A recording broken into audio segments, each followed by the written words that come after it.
Bienvenue Grégory Denis, Merci. Notre expert qui va aujourd'hui vous dire, vous qui êtes chef d'entreprise ou créateur, comment élaborer sa stratégie d'entreprise et en quoi c'est nécessaire d'élaborer sa stratégie d'entreprise avec un chiffre que vous nous apportez, hein, c'est un peu un rituel, voilà. le 9. Le 9, eh bien, c'est le nombre de méthodes ou d'outils qui existent pour faire le diagnostic dans le cadre d'une stratégie d'entreprise.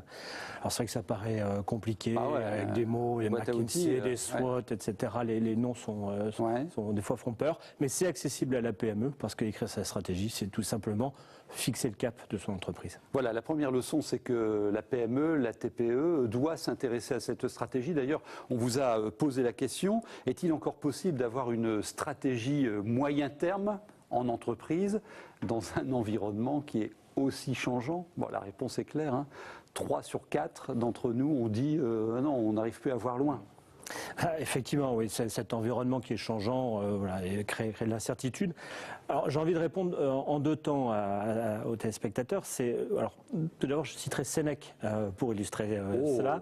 Accrochez-vous. Il n'y a de vent favorable qu'à celui qui sait où il va. Donc l'objectif, c'est de se fixer un cap, une orientation. C'est le premier point. Et puis le deuxième élément de réponse que je donnerai, vous savez qu'on accompagne des milliers d'entreprises sur le Nord-Pas-de-Calais. Et ce qu'on constate, c'est que le plus souvent, les entreprises qui ont des difficultés ou des défaillances sont souvent des entreprises qui manquent de vision et de cap clair. Donc écrire sa stratégie, c'est vraiment se poser les bonnes questions en fonction de l'environnement que l'on a et ne pas subir son environnement, mais bien trouver les moyens de s'en adapter. Quelle que soit la taille de l'entreprise, se poser les bonnes questions pour avoir une vision claire de là où on veut aller. Alors, vous travaillez au quotidien avec vos adhérents, qu'ils soient patrons de TPE, même profession libérale, pourquoi pas, PME. Quels sont les messages simples que vous lui dites? Parce que quand vous me parlez de votre boîte à outils... Alors, la boîte à outils qu'on leur donne, nous, c'est très simple. Pour les aider, pour démystifier la stratégie, on leur remet ce guide. C'est une quarantaine de pages. On explique les mots, les méthodes, et on leur explique surtout, en leur fournissant ce petit jeu de cartes, les différentes étapes à suivre, et ils peuvent l'écrire au dos. Donc, on les accompagne vraiment étape par étape. C'est gratuit, ça? C'est gratuit, c'est pour tous nos adhérents que l'on accompagne. D'accord. Et alors, que trouve-t-on concrètement dedans ? Il y a 4 grandes étapes à identifier. La première, c'est ce que j'appellerais les fondamentaux de son projet. C'est justement quelle est la vocation de mon entreprise, quel est mon projet professionnel, personnel également, mais aussi quel est le projet que je partage avec mes associés. Et il est important de l'écrire, ça évite des différends entre associés au bout de quelques années. D'accord. Voilà.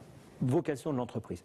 Deuxième étape que l'on explique, c'est justement la méthode pour faire le diagnostic. Alors, souvent on utilise une méthode qui est assez simple, qu'on appelle le SWOT, c'est-à-dire qu'on évalue les forces et les faiblesses de l'entreprise, le capital humain. C'est un outil. C'est un outil qui permet de voir les forces et les faiblesses, et surtout d'identifier les opportunités et les menaces qui nous environnent.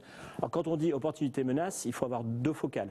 Le micro-environnement, ses clients, ses fournisseurs, et le macro-environnement, c'est-à-dire la législation, les technologies, etc. Pour vraiment évaluer ce qui entoure l'entreprise. D'accord. Une fois qu'on est au clair, c'est de se fixer des objectifs stratégiques.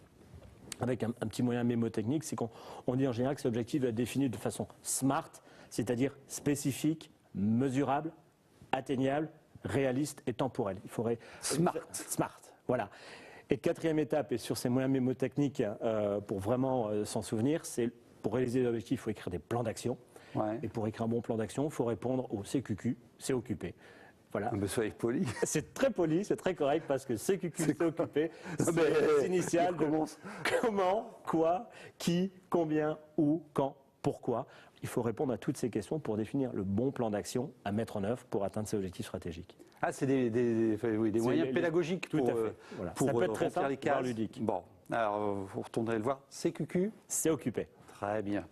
Alors, une fois que j'ai défini ma stratégie, que j'ai répondu à l'ensemble de ces questions, il faut la déployer, il faut l'animer, il faut la faire vivre, la stratégie. Qu'est-ce que vous me conseillez là ?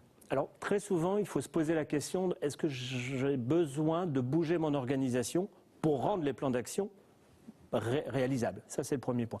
Puis le deuxième, c'est des tableaux de bord pour mesurer la réalisation de ces objectifs. mais aussi l'avancée de ses plans d'action. Et là, le conseil que l'on peut donner, c'est l'agilité. On en parle souvent, mais c'est ne pas avoir peur d'ajuster un peu sa stratégie, ses objectifs, voire ses plans d'action, parce que les téléspectateurs l'évoquaient. L'environnement change vite, donc il faut être agile pour vite se reconfigurer. Ben oui.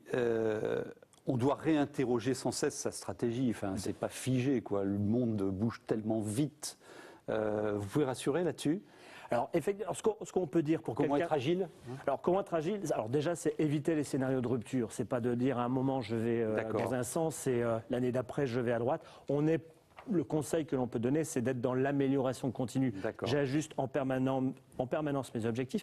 Et puis un autre point, de ne pas avoir peur de communiquer sur sa stratégie, parce que ça rassure ses salariés, ses clients, ses partenaires, ses financeurs.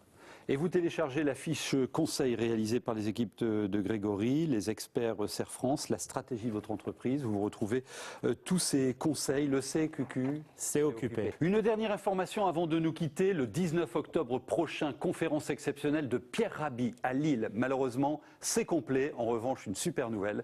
Votre télévision régionale, WEO, retransmettra cette conférence unique qui se déroule donc à Lille le 19 octobre prochain. À très bientôt.